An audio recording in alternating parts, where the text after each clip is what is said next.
Hello YouTube, welcome to part 2 of this build. You haven't missed much. I've already hot glued the skeletal structure in place. Had to do this off camera because I was producing the last video and didn't really have the opportunity to film this part, but overall it's not that important. The filming process is very self-explanatory.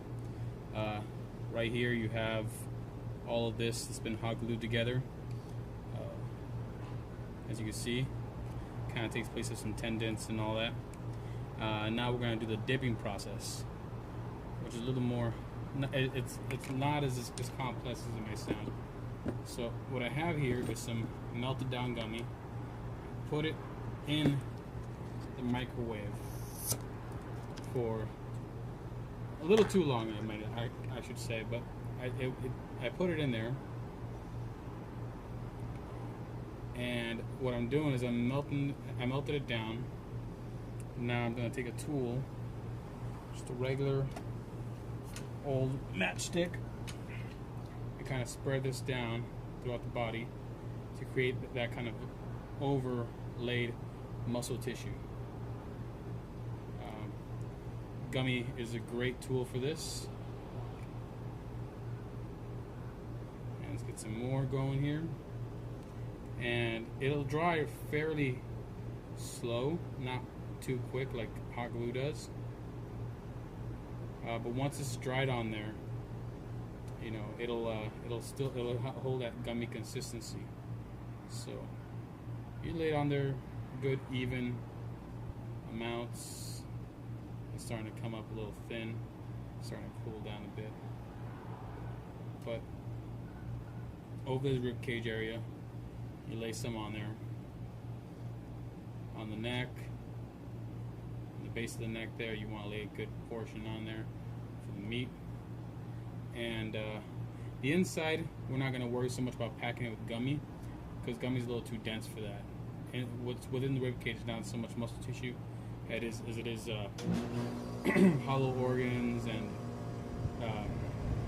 by hollow organs, that means they're filled with blood. They're not full solid structure. They're more like bladders, filters that hold blood. And so we're gonna just use something more along the lines of clay to represent that. Clay's a little softer, easier to penetrate. The gummy, once it's dried and cured, it's a lot harder. So what I'm going to do now is I'm going to cut the legs. As you can see, the legs should really only go up to a certain point.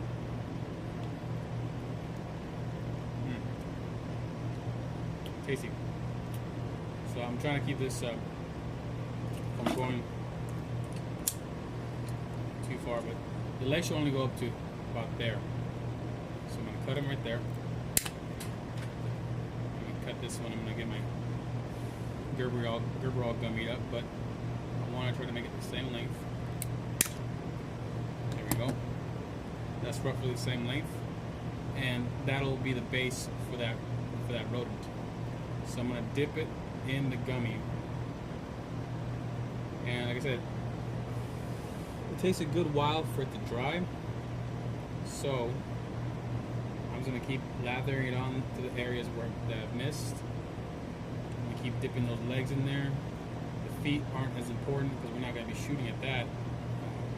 We do want to get just a little small layer of the gummy on there. The legs though, we want to get those nice and gummied up.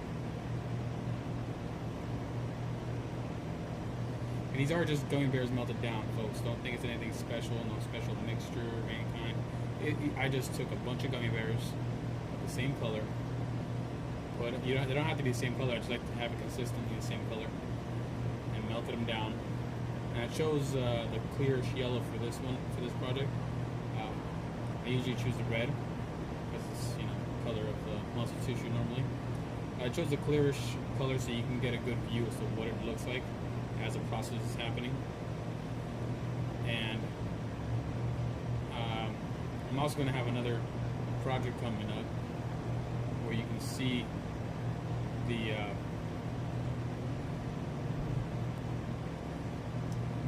where it's like a half a rat with some plexiglass behind it, so you can see the targets inside the target, the damage done to it.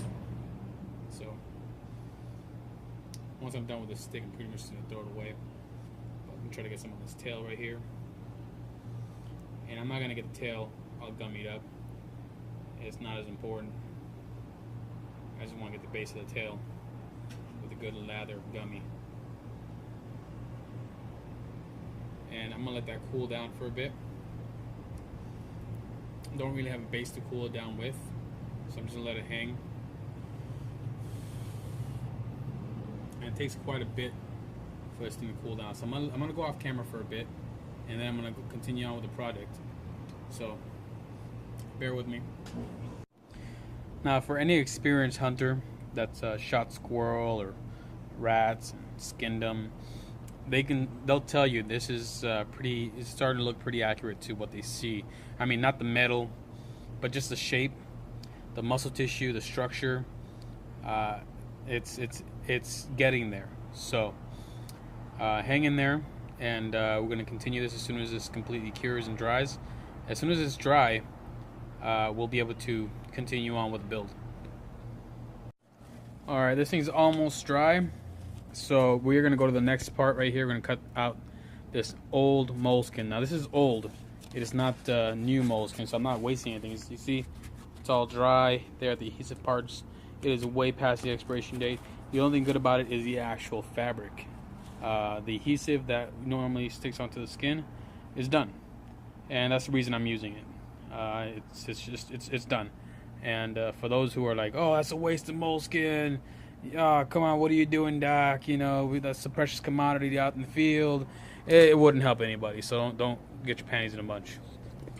Alright, so now back to the build. Let's see, I'm gonna start cutting off strips of the moleskin.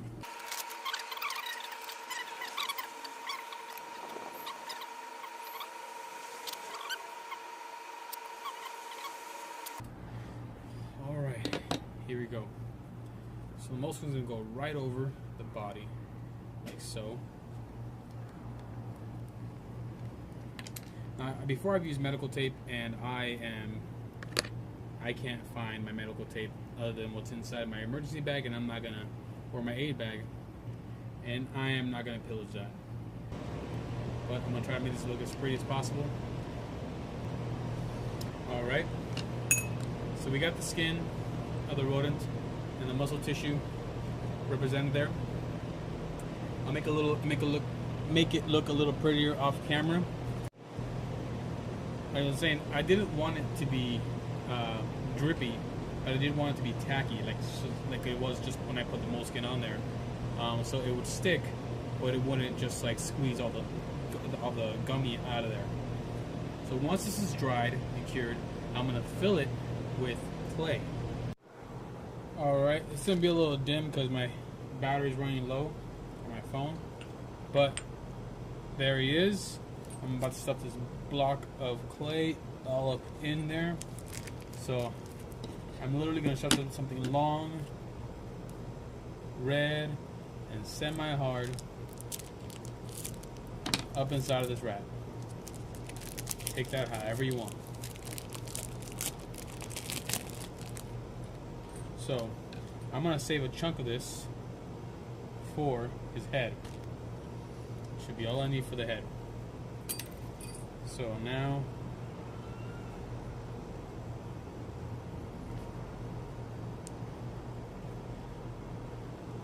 and I'm going to start peeling off chunks of it to ensure that I don't overstuff it. But right there you can start seeing the red coming out of there.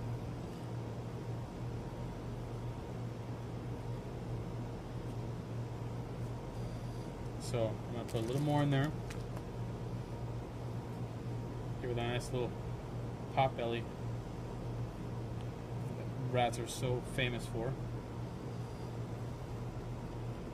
Okay. There, starting to look more like a naked rat. I'm going to put, first I'm going to stuff the head, which the head should be somewhere around here. I had it. It's right here, amongst all this gummy. Put a small layer of gummy on the rat's head, as you can see. I'm gonna stuff it full of this clay, but not overstuff it. The rest up in there.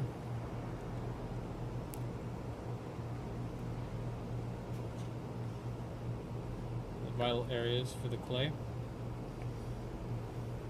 And now I'm going to use that same clay to mount this rat's head to the rat, and then use a small amount of moleskin, very appropriately named for this project, for this rat's head.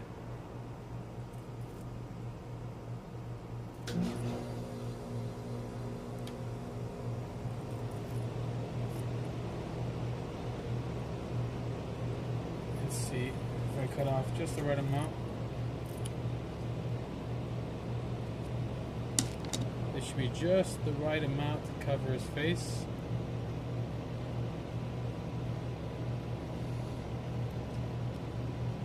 Right there. A little extra near the back there, but I mean it's not really necessary. And you have yourself a naked rat. And it's stuffed with clay. Now the next step, dang, gummy. You gotta be careful with gummy because it doesn't always fully cure when you think it is. It's very deceitful.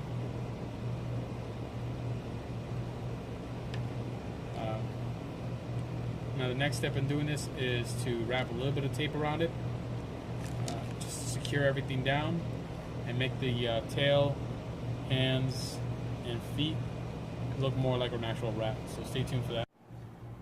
Alright folks, we're in luck. I found some 1-inch medical tape.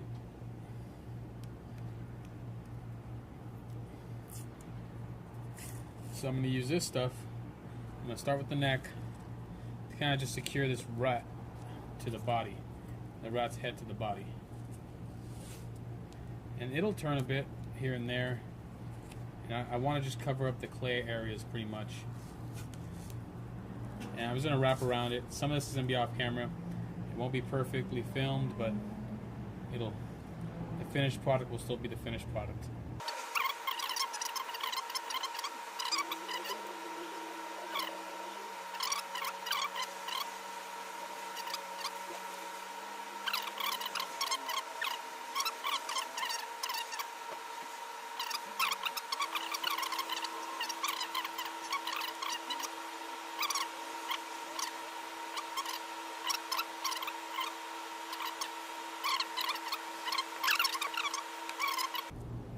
So there it is. There's that mummified Timmy rat. And like I said, it's good to leave the tail long because you could either just curve it around, you can use it to position the rodent, have those 3 points of contact or more. You can put them kind of face down, but I mean it wouldn't really do you much good. You can curve it all the way around just to make a nice solid base. You could even use the tail to help hang it off of a wall if that's what you're going for. But that is the Timmy. So I'm going to try to show you in a better lighting situation. But here's Jimmy. Actually, this is Timmy. The rat, Jimmy, is the squirrel. So he's ready to get shot at. You'll see that happening in another video. I'm going to shoot Timmy the rat with regular pellets, alloy pellets, and explosive pellets. You said